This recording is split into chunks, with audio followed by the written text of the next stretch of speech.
पाठ 10 देवव्रत। प्रस्तुत पाठ में अव्ययों का प्रयोग किया गया है। अव्यय किसे कहते हैं? जो शब्द लिंग, विभक्ति और वचन में हमेशा एक समान रहते हैं, इनमें कोई भी परिवर्तन नहीं होता, उसको अव्यय कहते हैं। प्रस्तुत चित्र में आप लोग देख रहे हैं कि यहाँ पर एक राजा और एक सैनिक की वर्दी पहने हुए एक युवक खड़ा है। तो जो राजा हैं ये शांतनु हैं और इनके सामने जो युवक खड़ा है ये देवव्रत है। पुरा हस्तिनापुरी शांतनु नाम एक नृप अभवत। पुरा माने प्राचीन काल में, नृप माने राजा, अभवत माने था या हुआ। प्राचीन काल में हस्तिनापुर में शांतनु नाम का एक राजा था। तस्या भार्या गंगायाः पुत्रः देवव्रतः पराक्रमी शूरः पितृभक्तः च आसीत्। तस्या माने उसकी, भार्या पत्नी, उसकी पत्नी गंगा का पुत्र देवव्रत पराक्रमी, शूर माने वीर और पितृभक्त था।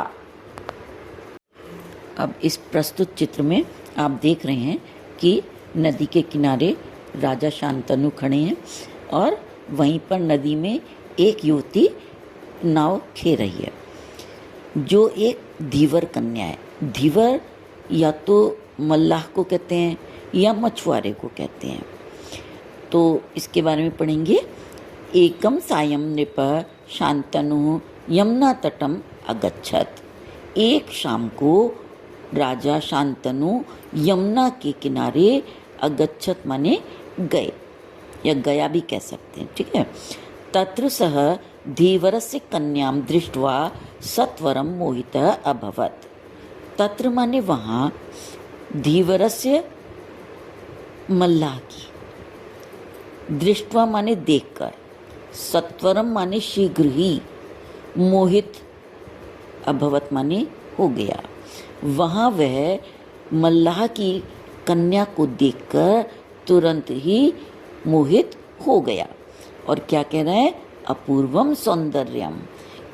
अपूर्व मतलब जो पहले कभी नहीं देखा उसने, ऐसा सौंदर्य। अब राजा मल्लाह के पास जाता है। अनंतरम सह तम धीवरम पुरतः तया सह विवाहाय अप्रार्थयत। अनंतर माने उसके बाद, सह का के दो अर्थ हैं, वह या उसने। अब जो भी हमारे वाक्य में सही लगेगा उसको हम प्रयोग करेंगे। तम माने उस, धीवरम माने धीवर के, पुरतः माने सामने, तया सह, तया सह मतलब सह माने साथ, तया माने उसके, उसके साथ, उसके किसके? धीवर की कन्या के साथ। विवाह, विवाह के लिए, अप्रार्थयत प्रार्थना की। उसके बाद उसने उस मल्लाह के सामने उसके साथ विवाह के लिए प्रार्थना की। अब क्या प्रार्थना कर रहे हैं? भवतः कन्यया सह विवाहम इच्छामि। अब यहाँ पर हम कहीं नहीं लिखा हुआ है, लेकिन इच्छामि का अर्थ ही मैं से है, तो कहेंगे कि मैं भवतः माने आपकी, कन्यया सह कन्या के साथ, विवाह इच्छामि करना चाहता हूँ। इच्छामि माने करना चाहता हूँ, मैं आपकी कन्या के साथ विवाह करना चाहता हूँ। यदि त्वं स्वराज्यं सत्यवत्या पुत्राय दास्यसि तर्हि तया सह विवाह भविष्यति खलु। ये अब यहाँ पर धीवर कह रहा है कि यदि तुम स्वराज्यम अपने राज्य को, सत्यवत्याः पुत्राय सत्यवती के पुत्र को, दास्यसी माने दोगे, तरही तभी, तया सह उसके साथ विवाह होगा। अब धीवर की बात सुन करके शांतनु सोच में पड़ गए। तूष्णीम भूत्वा शांतनु गृहमागतः। गृहमागतः का संधि विच्छेद करेंगे, गृहम प्लस आगतः। गृहम में म के नीचे हलंत लग जाएगा। तूष्णीम माने चुप, भूत्वा माने होकर, चुप होकर। शांतनु गृहम आगत है, घर आ गए। सिंहासनस्य उत्तराधिकारी तो देवव्रत एव भविष्यति। सिंहासन का उत्तराधिकारी तो माने तो, देवव्रत एव माने ही, भविष्यति होगा। सिंहासन का उत्तराधिकारी तो देवव्रत ही होगा। क्यों? क्योंकि वो सबसे बड़ा पुत्र था और उसके अंदर राजा होने के सारे गुण थे।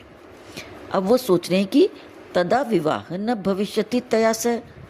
तदा माने तब, तया से उसके साथ, विवाह न भविष्यति, विवाह नहीं होगा, तो उसके साथ विवाह ही नहीं होगा। अब राजा शांतनु दिन रात चिंतित रहने लगे और दुखी रहने लगे। अहर्निशम चिंताने मग्नम शांतनुम दृष्ट्वा देवव्रत अपि अचिंतयत। अहर्निशम माने दिन रात, चिंतामग्न शांतनु को दृष्ट्वा माने देखकर, देवव्रत ने अपि माने भी, अचिंत्यत माने सोचा। दिन रात चिंतामग्न शांतनु को देखकर देवव्रत ने भी सोचा, जनकस्य चिंतायाः किम कारणम इति। जनकस्य पिता की चिंता का, इति माने ऐसा, किम कारणम क्या कारण है, पिता की चिंता का ऐसा क्या कारण है। राजा शांतनु ने सारी घटना देवव्रत को बताई। सद्य एव सर्वं ज्ञात्वा देवव्रतः धीवरं प्रति गतवान। सद्य माने शीघ्र, एव माने ही, शीघ्र ही, सर्वं ज्ञात्वा, ज्ञात्वा माने जानकर, सब जानकर, देवव्रत मल्लाह के पास गया। सब जानकर शीघ्र ही देवव्रत धीवर के पास गया।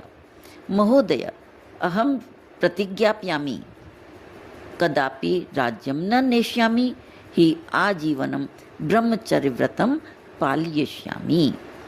और उनसे कहता है, महोदय अहम प्रतिज्ञापयामि, मैं प्रतिज्ञा करता हूँ, कदापि राज्यम न नेष्यामि, कदापि माने कभी भी, राज्य को नहीं लूँगा। आजीवनम ब्रह्मचर्य व्रतम पालयिष्यामि, आजीवनम जीवन पर्यंत ब्रह्मचर्य का पालन करूँगा। जब देवव्रत ने ऐसी प्रतिज्ञा की तो धीवर संतुष्ट हो गया कि अब जो उत्तराधिकारी था उसने तो मना कर दिया कि मैं राज्य नहीं लूँगा। तो वो कहता है, नूनम देवव्रत विवाहम न करिष्यति। नूनम माने निश्चय ही, देवव्रत विवाह नहीं, करिष्यति माने करेगा। अतः सत्यवतीम शांतनवे समर्पयामि। अतः माने इसलिए सत्यवती को, शांतनु को समर्पित करता हूँ। अब देवव्रत ने ये जो धीवर के साथ जो भी उसकी बातचीत हुई थी वो जाकर के उसने शांतनु को बता दी। इत्थम वचनम श्रुत्वा शांतनु हर्षित अभवत। इत्थम माने ऐसे, वचन को, श्रुत्वा माने सुनकर, शांतनु हर्षित माने प्रसन्न, अभवत माने हो गए। ऐसे वचन सुनकर शांतनु प्रसन्न हो गए।